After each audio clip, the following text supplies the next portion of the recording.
doente. Meu pai tinha sempre um quartinho para atender essas pessoas. Ali as pessoas chegavam e pediam uma cura, uma ficavam bênção. lá esperando, às vezes, horas e horas. O pai fazia propaganda de rua, né? Ficava o dia todo fora de casa. E quando ele chegava, tinha aquele monte de gente na garagem esperando, assim, sempre. E eu me lembro também que eu gostava tanto de ouvir ele falar. Às vezes ficava escondida atrás da cortina, né? Porque era só uma cortina que tinha no quartinho. Para escutar o que ele falava. Que ele tocava em mim já também, desde pequena. Tá certo. Conta pra gente, assim... quando foram para vocês vir para Taquaras, né? Como foi que você sentiu no momento que Jesus falou assim, ó, deixa tudo e vá para Taquaras? Como é que você sentiu nesse momento que Deus fez esse chamado? Quando o pai foi chamado para Taquaras, eu era casada ainda. O pai veio em 1990. Então, em 1991, eu fui visitar só lá em Taquaras, no Natal, né? Meu pai. Eu, o meu marido e o Vitor pequenininho. Só que daí lá ele abandonou nós, eu, o Vitor, e eu estava grávida do Lucas. Aí desde lá eu fiquei morando com meu pai, desde 1991. Sei. E você ficou morando com ele e depois você veio? Eu ganhei o meu filho lá na casa do pai e continuo morando até hoje, desde aquele tempo, né? Porque daí meu marido foi embora e a gente fez separação. É que ele não queria ficar aquela vida lá de oração, né? Que o pai estava fazendo texto todo dia, mas não tinha igreja ainda, era só um barraquinho lá do lado da igreja, que ele ia construir a igreja ainda. E ele ficou renegado com aquilo, ele não queria a oração. Ele deixou o inimigo entrar dentro dele, né? E daí ele fez muita coisa errada. Não foi como vocês, não, para deixar nós lá, e disse que se ninguém fosse atrás dele, porque não tinha mais volta. A gente viu, assim, que foi uma coisa bem diabólica que ele fez. Só que o pai viu na oração que ele ia se arrepender muito, mas que não voltasse atrás, porque ele ia fazer tudo de novo. E então, desde esse tempo, fiquei com meu pai. Ganhei o Lucas lá, né? Em 92, no abril. E o Vitor tinha 3 aninhos na época, e eu moro desde então. E é interessante que quando ele foi embora, daí o pai disse... ficou triste, né? Mas ele falou assim, ó, que bom, assim tu voltou para casa. E foi muito forte, né? Porque você tinha que ter muita coragem, né? Para abandonar ele e ouvir o seu pai, né? Em obediência. Ele que abandonou, né? Ele não queria mais, né? Ele não queria mais filho. E eu fiquei grávida do segundo, né? Que é o Lucas. Ele não quis desde aquele tempo o segundo filho. Ah, tá, entendi. Mas aí foi uma coragem muito forte sua, né? Para aderir, ficar do lado do pai, assim. Porque é a situação que a gente tá vendo hoje, né? Mas isso aí é um chamado, né? Deus faz um chamado na vida da gente e a gente às vezes tem que seguir, né? Sim. Nem todos, né, têm essa coragem, mas é o que a gente tem que fazer, né? Às vezes a gente recebe um chamado e Deus coloca a gente no caminho e às vezes, né, por alguma situação, né, a gente tem que sempre permanecer firme e forte. Sim. Então, então assim, para você, né, eu vi que conversando com você, também os outros que participaram aqui do nosso podcast, assim, eu vi que vocês, Deus quando chamou, né, para que viesse para Taquaras, todos aceitaram numa boa, né, não questionaram, assim, meio que foi toda a família, né? Só que eu queria poder trabalhar para ajudar o pai, que estava uma situação bem difícil para nós lá, né? Mas o que eu podia fazer? Lá não tinha ônibus para ir a pé para Laranjeira ou para Balneário, era muito difícil, né? Não tinha como ir trabalhar lá. Então eu cortava o cabelo das pessoas e trocava por comida, trocava por banana, trocava por farinha, por peixe, porque eles também eram pobres, não é como Taquaras agora, era muita gente, só pescador tinha lá nessa época, né? Não tinha tantas casas também. Aí eu trocava por comida para ajudar o pai. Aí você cortava o cabelo? Cortava o cabelo, daí ganhava banana, ganhava farinha, ganhava peixe. Trocava por comida para ajudar o pai, sim. Porque ele tinha que fazer a igreja, porque Deus mandou, mas ele não tinha condições de fazer uma igreja sozinho. E o povo lá também não tinha dinheiro para fazer a igreja. Então ele foi vendendo tudo, né, que tinha em casa. Até eu trabalhava na joalheria antes de ir para lá. Tudo que eu tinha adquirido de joia, né, anel com brilhante, esmeralda, tinha outro anel bem grosso, uma escrava, que valia bastante, tinha colarzinho de ouro. Eu dei tudo para o pai, para ele ajudar na construção da igreja de São Pedro. Na época ele comprou as janelas, eu acho, com isso que eu dei para ele. Aí você deu essa força, vendeu o que você tinha para ajudar na construção da igreja. Porque naquela época era muito difícil para as pessoas ajudarem, né? Sim, o pai tinha que ir nas lojas procurar quem dava, né, um benefício para a igreja, né? Ele ia com o carro dele, já era um carro bem velho, e pedia para as pessoas que iriam ajudar a igreja. Porque nem na matriz não ajudavam, né? Que seriam eles, né? E nem ninguém da Taquaras, que era tudo pobre. eles ajudavam com a construção, né? Com meus irmãos, né, que fizeram a igreja, mas dinheiro eles não tinham nenhum. Não tinham. Olha aí. Então, assim, a gente vê que naquele tempo, né, as pessoas passavam muita dificuldade, era muito difícil as coisas, não é como hoje, né? Hoje é praticamente muito fácil, mas naquele tempo era muito difícil. Então, assim, a união de vocês, né, também ajudou ele a construir a igreja, né, que Jesus falou para construir. E talvez ele poderia ter desanimado, né? Ou vocês também, poderia não ter ajudado, né? Mas assim, quando é a família unida a Deus, tudo dá certo, né? Um dá um pouquinho ali, outro dá outro para ajudar. E graças a Deus está aí a igreja erguida, né? Para todos aí participar, né? Fazer adoração a Jesus sacramentado. E tudo isso aí vem de, vamos dizer assim, de obediência. Né? Talvez vocês poderiam dizer assim, mas nós vamos abandonar, isso não tem como, né? Não tem condições, mas assim, pouco vocês tiveram ali, vocês vendiam para adquirir, né, o dinheiro para estar construindo a igreja, né? Para estar levantando ali o que Jesus pediu, que é a igreja. E o seu pai, ele se sentia muito honrado, né, por esse ato que vocês faziam para ajudar ele. Sim. Naquela época, porque geralmente não são todos os filhos que fazem isso, né? A gente fazia também cestinha de Páscoa, na época de Páscoa, para vender no mercado. Fazia cartão, no tempo era vegetal, desenhava, né, pintava e ia vender. Nas lojas, nas floricultura, nas livraria, coisa assim, né, que vende cartãozinho. Só que hoje em dia nem se usa mais cartão quase, né?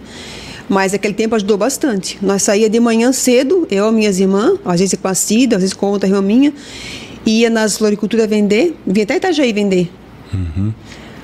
Para adquirir o dinheiro, né? E tem um fato que foi interessante, porque assim, eu tinha o Lucas pequenininho e a gente não tinha dinheiro para comprar leite, né? E aquele dia eu saí para vender os cartões e não vendi nenhum. E quando chegou na última loja, eu botei no desespero, porque eu queria comprar leite para levar para ele, né?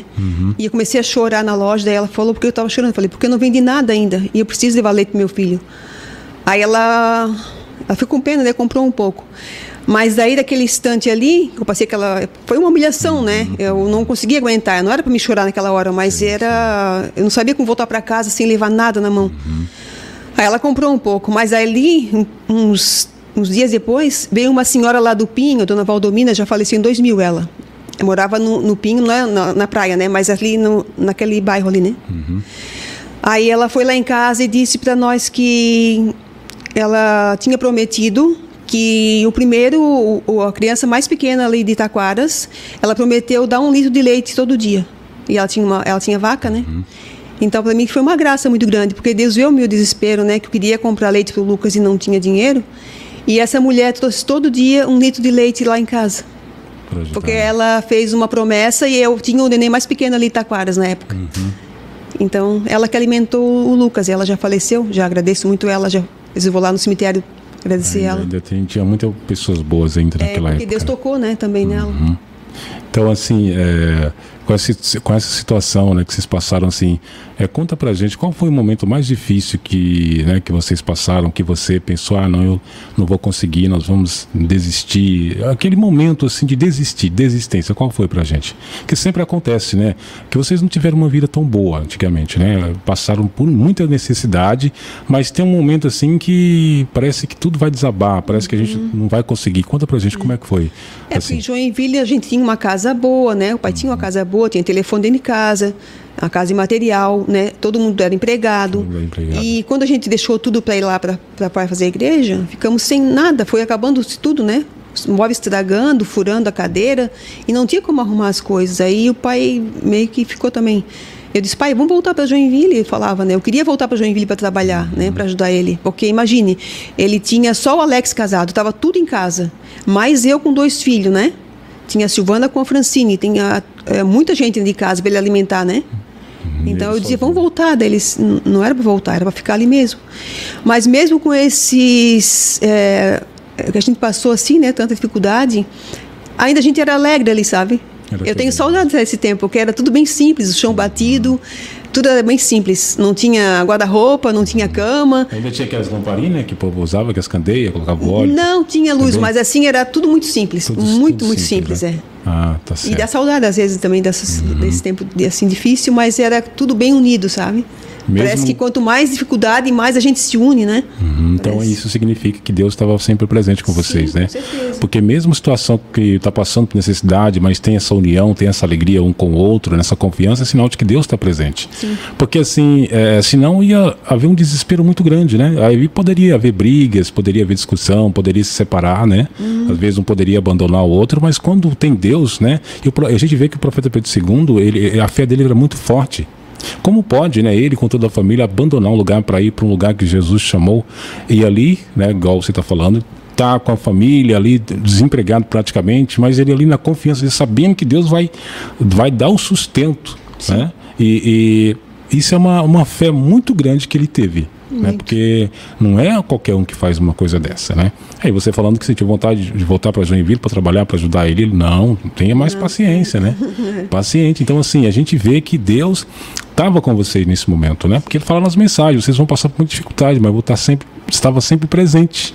Então assim, para nós hoje a gente vê isso que vocês passaram, a situação difícil que vocês passaram naquela época, é para a gente, vamos dizer, se espelhar, seguir esse exemplo. Quantas pessoas que às vezes hoje qualquer coisinha desanima, né? Qualquer coisinha abandona o barco, reclama, e quantos que vocês sofreram, né? Quantas necessidades que vocês passaram ali juntos com os irmãos, na batalha, né, mais firme ali na oração, e todo mundo alegre, feliz, passou por muita dificuldade, né, Deus sempre dando força para vocês. Então assim, isso pra gente é uma coisa muito boa, assim, ao mesmo tempo fortalece muito a nossa vontade em querer seguir e ficar forte.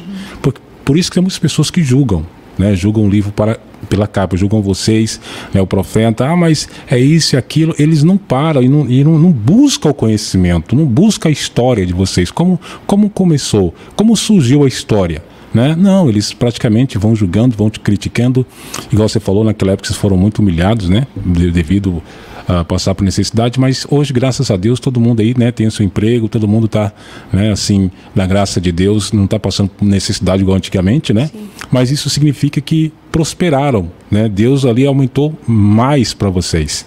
Então, assim, isso faz com que a gente não desiste dos momentos mais difíceis da vida, né? Então, assim, esse convívio que você teve com o seu pai, você está falando que no momento que as pessoas iam lá para sua casa, que ele chamava, né, ali, que as pessoas queriam uma bênção, queriam uma oração, como você se sentia nesse momento? Assim, você ficava feliz de receber aquele povo, ou você ficava assim, vamos dizer assim, triste? Como você se sentia nesse momento? Assim, vendo o seu pai naquele momento ali curando as pessoas, né, que Jesus usava ele para curar as pessoas ali, indicando os remédios, fazendo as orações. Na verdade, eu não tenho nem o que dizer, assim, era tão normal, eu não via isso como nada assim excepcional, sabe? Era normal para mim aquilo ali, porque eu já via isso desde pequena, não tinha nenhuma novidade para mim isso ali. Pois sempre acostumado a nossa casa cheia de gente. E de padre também. Teve uma vez, fez o Natal dos padres. Tinha assim uns 10, 12 padres lá em casa. Que eles eram tudo amigo do meu pai. Porque ele fazia propaganda de graça para eles. Fazia propaganda de rua, com alto-falante. Fazia na rádio também, quando tinha festa da igreja. Então eles gostavam do pai, que ele ajudava sempre as igrejas. Só depois que começou a receber mensagem, né? Que daí começaram a falar que ele era louco. Começou a chamar de louco. Começaram a falar mal do pai. Mas até ali eles eram bem... O pai quando fazia festa na igreja, o pai tocava lá acordeon para alegrar a festa, né? Então o pai era bem querido para eles, que estava sempre ajudando. E tá vendo? Tipo assim, e praticamente chegou um certo tempo que muitos viraram as costas, né? Por isso que eu falo nas mensagens, que muitos que bateram no seu ombro, depois viraram as costas para você. Então assim, ele tinha esse carisma, esse exemplo, essa boa vontade em querer agradar todo mundo, assim, de fazer todo mundo feliz, né?